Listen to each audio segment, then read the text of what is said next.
Gift. Recording in progress. It is such an utter gift and joy to be here with all of you this morning and this weekend. I had a great time yesterday afternoon on retreat with your bishops committee, talking about the transition that is coming here at Spirit of the Wilderness. And I was thinking, I wasn't actually conscious of this when I drove up here, but I've been bishop for just under 3 years now. And this is my third visitation to Spirit of the Wilderness. I was here last week. Yeah, I might be back in a few months too. It's just, you know this, but I want you to know that I know that it's just such an amazing congregation, and the spirit here is so warm and rich and wonderful. And I'm just so deeply grateful to you for who you are and for what your ministry is in this place. And it's just a great joy. I have with me today two of my colleagues. One is Archdeacon Lee Graham, who's at Holy Trinity in International Falls. So he and his wife Carol came over. And then Rick Swenson is our brand new dean in northern Minnesota, who lives in Duluth. And his job is really to support congregations and companion and walk alongside congregations. So you'll probably be seeing more of Rick in the weeks and months to come. So I'm grateful that they're both here. And I'll be able to say more at the potluck afterwards, but I cannot tell you how grateful I am to your priest, Mary Ellen, who is just who's one of the most extraordinary priests who I have ever known. Who's done, you all know way better than I do what an amazing thing she has done in this place in the years that she has been with you. And she has also just been so unbelievably kind and supportive to me and my ministry since I arrived a few years ago. So it's just great to be with you and look forward to the potluck afterwards. I was taught a long time ago that the Palm Sunday liturgy is weird and long and complicated. And there's one rule about the Palm Sunday liturgy, which is if you don't get it from the liturgy itself, a sermon is probably not going to be particularly helpful. But the bishop looks like he's not doing his job if he doesn't do a sermon when he's visiting. So I'll do what a preacher should never do, and promise to be as brief as possible in my reflection and share just a few thoughts with you about that gospel and about this day. There were two processions that were converging on Jerusalem on Palm Sunday. From the west, the atmosphere in Jerusalem was charged. It was a festival. There was lots of energy and people everywhere. Think about, I'm from Nebraska, so I love college football. So think about a college town on a football Saturday, right? The area is festive and everybody's getting ready for a big party. And there are two processions that were coming into town on that day. The first procession was coming from the west. And it was a procession that was meant to be a display of the full military might of the most powerful empire the world had ever known. It was the procession of Pontius Pilate, who was coming from the governor's mansion on the Mediterranean coast. So think, a grand scene from Ben-Hur or something like that, where you have all of the glory and splendor and pomp of the Roman army, and Pontius Pilate being born on some big contraption. And it was intentional to send a signal to anyone among the conquered Jewish people who were thinking about using an important Jewish holy day to start a revolution, to start any trouble. So it was meant to show who's in charge and what the consequences would be for messing with who's in charge.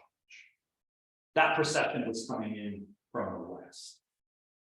And from the east, there was another procession, which was so small that hardly anyone would have taken notice of it. That procession started at the home of two desperately poor Jewish women, Mary and Martha, in Bethpage, at the top of the Mount of Olives. And that procession was small. It was made up of desperately poor, oppressed, subjugated people. And Jesus was riding a donkey, and as he came down the Mount of Olives, a small crowd gathered around him and pledged their allegiance to him as the one who would finally save Israel, who would finally get rid of the oppressive Roman Empire that had made life so intolerable and so miserable. And then that long, drawn out, really hard gospel that Lee read for us is what happens when those two processions met in Jerusalem. The state flexes its muscle. One of Jesus's closest companions, trying to force a fight that would start the revolution, sells Jesus out, not to make money for himself, but really to force Jesus to do the thing the Messiah was supposed to do, which is start the armed revolution against Rome. And when he does that, the state does what states do, flexes its muscle, arrests, does a kangaroo court trial of Jesus, tortures and executes him. And all the people that were hailing Jesus as the Savior suddenly disappear, because they know the same thing will happen to them if they demonstrate any connection with what Jesus is and what he's doing. And Jesus dies the death of a common criminal, abandoned and alone, just a few days after that procession hailed him as the Savior.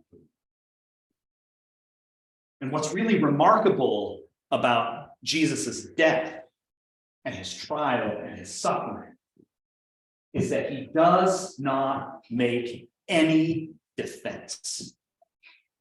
Jesus doesn't put up any fight or say anything or make a defense of himself in any way.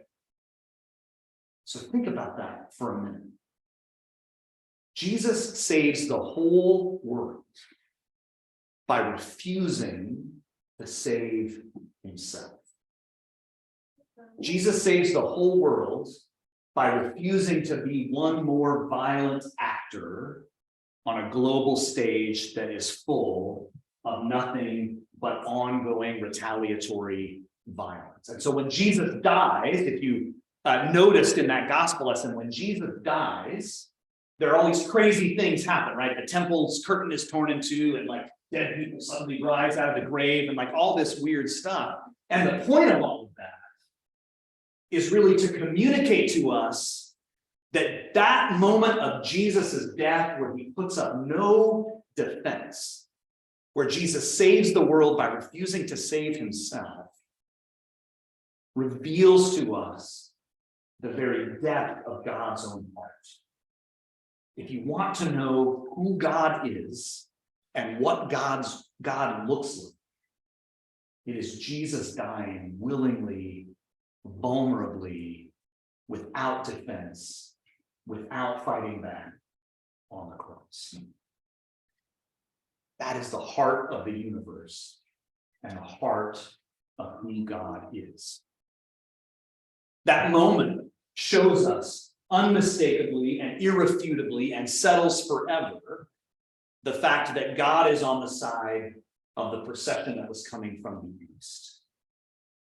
Jesus' death settles forever the fact that God is always, always on the side of the forgotten, the oppressed, the abandoned, the poor, the persecuted, the one who is suffering, the one who is alone.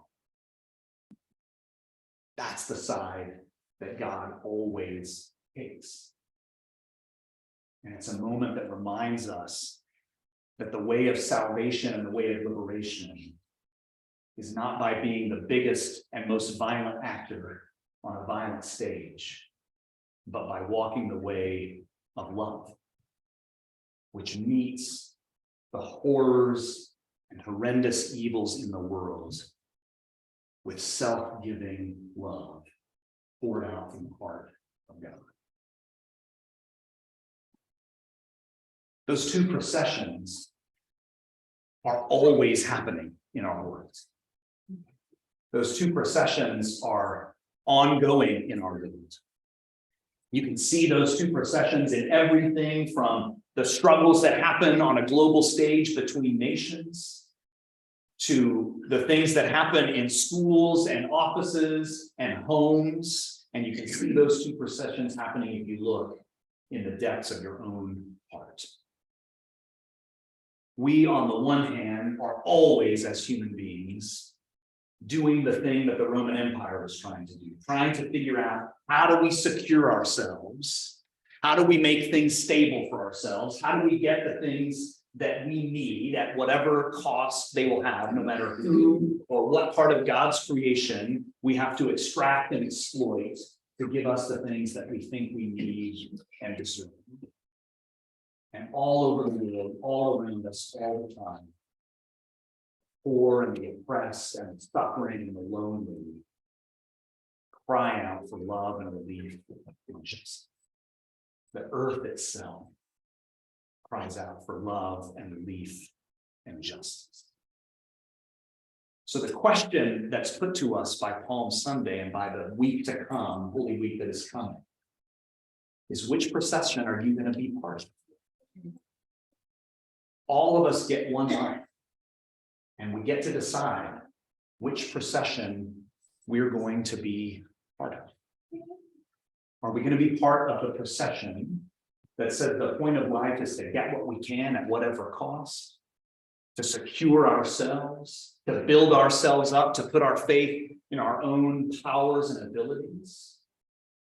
Or are we going to put ourselves in the procession that is on the side of those who are forgotten and abandoned and oppressed and alone? The procession that says the way of love, being for others, is the only true way to find life and liberation and healing. When we walk in the procession that's coming from the east, we're joining ourselves to the God who teaches us that leading always looks like serving, that strength always looks like vulnerability, that power, true power, always looks like weakness and brokenness. Two processions are converging in Minnesota this week. Two processions are converging in this beautiful little corner of Minnesota this week. Two processions are converging in our own hearts and lives this week. The question for us is, which one will you use every step that you have left for Him? Amen. Amen.